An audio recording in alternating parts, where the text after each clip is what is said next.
In the middle of a heated congressional hearing, a simple yes or no question landed like a thunderclap. Did Pete Hegseth really share the launch time of American fighter jets on an unclassified chat app?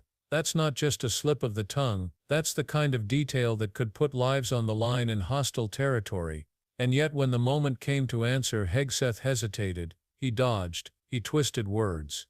What unfolded wasn't your ordinary exchange. It was a battle over truth, accountability, and whether powerful insiders are held to the same rules as everyone else.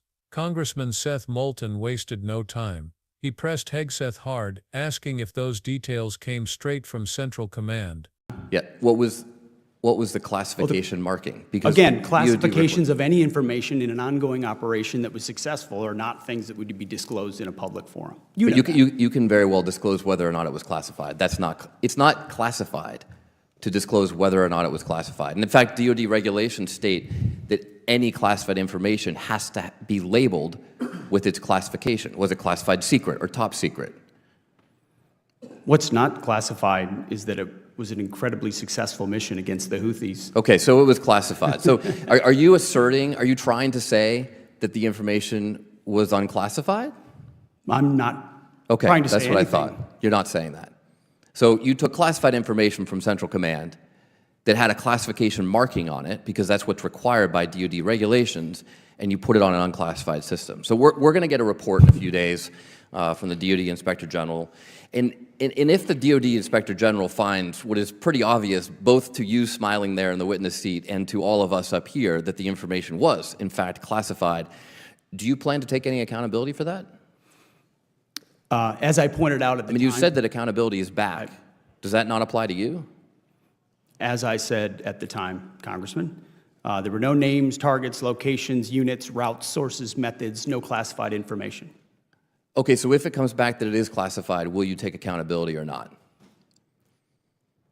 You've already admitted that it was classified because everything you get from CENTCOM is classified. You just explained that to me. That's how you justified not answering the question. Not what I said. I didn't confirm any classification or Okay, so if it is what confirmed, I know is that will you take everything I accountability? share, everything I talk about, Mr. Secretary, does accountability apply to you or not? Is classified whether I talk or not. Does it apply to you or not? Does what apply to me? Accountability.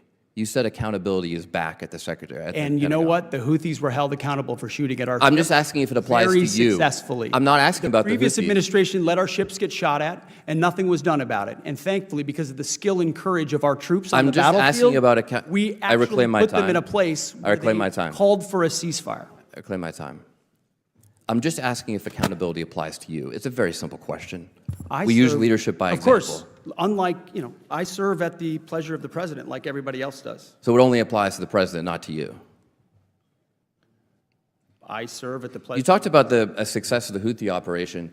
About how much money did it cost? How much money did you spend on missiles shooting at the Houthis? Well, you'd have to compare that with what it cost. I'm just asking how much did it cost? Divert our shipping lanes around. I'm told it's several $100 million, maybe close to $1 billion. How many U.S. flagged commercial ships have transited the Red Sea since your so-called successful operation? Well, thankfully, unlike the previous administration, the answer is zero. Military vessels transit. No, I didn't ask about military vessels. I asked which would about be the commercial precursor vessels. for how many commercial vessels? Transit. It's been several weeks. How many commercial vessels, U.S. flagged, have transited the Red Sea? Well, would you, Mr. Congressman, put civilian ships The through questions dam are not to me, military Mr. Secretary. ships? They're to you. We have responsibly put military The answer is ships zero. through first. I reclaim my time. How many generals and admirals have you fired? I don't know the exact number. But You don't know the number. It's 8. Can you explain why any of them were fired? Like, just explain why was... They all serve at the pleasure of the president. And I think No, I'm just asking you why. General Kane is a great example. I'm just asking you why. That we And need you probably learned at Princeton what why means. Why did you fire him? They serve at the pleasure of the president, and we Why want better did you representation fire in him? each and every of those. You can't explain why you fired any of them? Gentleman's time's expired. Chair, and I Think about what that means. Central Command is at the core of U.S. military operations in the Middle East. If launch times for F-18s were casually passed along and then posted in a chat where enemies could in theory intercept them, that's not just sloppy, that's potentially catastrophic. Moulton knew it, and that's why he kept coming back to the same question: classified or not, yes or no. But instead of a clear response, Hegseth ducked behind vague statements. He said he couldn't discuss the way information was shared. He implied everything he handled was inherently classified just because of his position, yet that wasn't really the question. Moulton wasn't asking for operational details or names. He was asking whether the information itself carried an official classification. That's not a secret. That's a fact that should be simple to confirm. And here's where the danger becomes obvious. If the answer is yes, it was classified, then why was it being shared over an unclassified system like Signal? For a regular soldier, the fallout would be immediate. They'd be disciplined, maybe even court-martialed. But when it's someone with media ties, suddenly the answers get fuzzy. Suddenly accountability disappears. The more Moulton pressed, the more it became clear that Hegseth had no interest in owning up. He smiled, dodged, and deflected. He said it was a successful mission and wanted to change the subject. But success in the field doesn't erase questions about how classified information was handled. The rules exist to protect people, not to protect reputations. And in this case, the refusal to answer only raised suspicions higher. Moulton pushed further, pointing out that Department of Defense regulations require all classified information to be marked secret, top secret. There are labels, rules, and clear guidelines. If Hegseth received that launch time with a classification stamp and still put it in an unclassified chat, then there's no spinning that.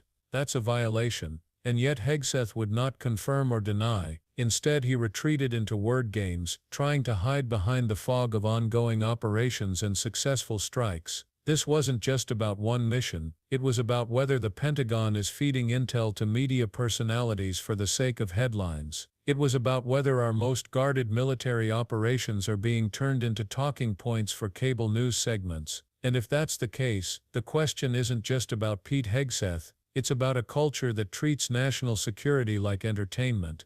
Then came the issue of cost. Moulton shifted gears and asked the next hard question: how much money did this so-called successful operation against the Houthis actually cost? The answer wasn't comforting. Reports suggested hundreds of millions, maybe even close to $1 billion. Think about that. $1 billion in missiles, ships, and manpower poured into a campaign that was supposed to secure shipping lanes. And yet weeks later, not a single U.S.-flagged commercial ship had safely sailed through the Red Sea. Zero. So what did that money actually buy? For everyday Americans, that price tag means something. It means fewer resources for schools, hospitals, and infrastructure, while billions vanish into a conflict that delivers no measurable results. Moulton's point was simple: you can call it a success all you want, but if commercial ships still can't pass, then what was the point? Was it really victory, or just the appearance of victory spun for the cameras? That's when the hearing took a darker turn. Moulton looked Hegseth straight in the eye and asked about accountability. Would he take responsibility if the Inspector General's report confirmed that classified information was mishandled? It was a moment that called for honesty, but once again Hegseth sidestepped. He claimed accountability was back under his leadership, yet when asked if it applied to him personally, he froze. He said he served at the pleasure of the president, as if that excused him from basic responsibility. This was the breaking point, because accountability isn't supposed to be selective. It isn't supposed to stop at the rank of secretary or media figure. If a young lieutenant leaked classified launch times, their career would be over. Yet here was a man dodging accountability in plain sight, and no one was stepping in. That double standard is what made the exchange so powerful. It wasn't just about one mission. It was about fairness, transparency, and whether the rules apply equally to everyone. Moulton hammered on, asking about the generals and admirals who had been fired under Hegseth's watch. 8 had been dismissed, and when pressed on why, Hegseth couldn't or wouldn't say. He brushed it off, saying they served at the pleasure of the president. But that wasn't the question. The question was why. Why were those leaders removed? What failures were they held accountable for? Was it incompetence, corruption, or simply politics? His silence spoke volumes. And here's where the bigger picture comes into focus. We've got hundreds of millions of dollars spent, classified information possibly mishandled, generals dismissed without explanation, and a hearing room where every question meets a wall of deflection. This isn't just about Pete Hegseth anymore. This is about a system that shields insiders while holding ordinary service members to impossible standards. Think about what that says to the troops risking their lives. If they make a mistake, they pay the price instantly. But if a media-connected official does the same or worse, it gets brushed aside. That double standard erodes trust, not just in leadership, but in the very idea of accountability. It creates a culture where the rules aren't rules at all, they're suggestions applied only to those without power. Moulton's final point cut through all the noise. For all the money, all the strikes, all the talk of success, American shipping through the Red Sea remained frozen. No results, no accountability, no answers. The only thing that seemed certain was that taxpayer dollars were being burned in the fire of endless conflict while transparency vanished into the shadows. And that leaves us with a question that matters far beyond one hearing. Should Pete Hegseth face consequences if the Inspector General confirms what everyone suspects? Should elites in Washington and media circles finally be held to the same standards as the men and women who serve in uniform? Or will this be another case where power protects itself and the truth gets buried under spin? Because at the end of the day, accountability isn't about politics, it's about trust. It's about whether Americans can believe that their leaders are protecting them instead of protecting themselves. And if we can't even get a straight answer about classified information, then maybe the problem runs deeper than one hearing. Maybe it's the system itself that's broken. So what do you think? Should Hegseth and others like him face real consequences, or do the powerful get another free pass while the rest of us play by the rules? Let us know what you think in the comments. And if you found this breakdown eye-opening, don't forget to hit subscribe because the next one we're covering is even more controversial.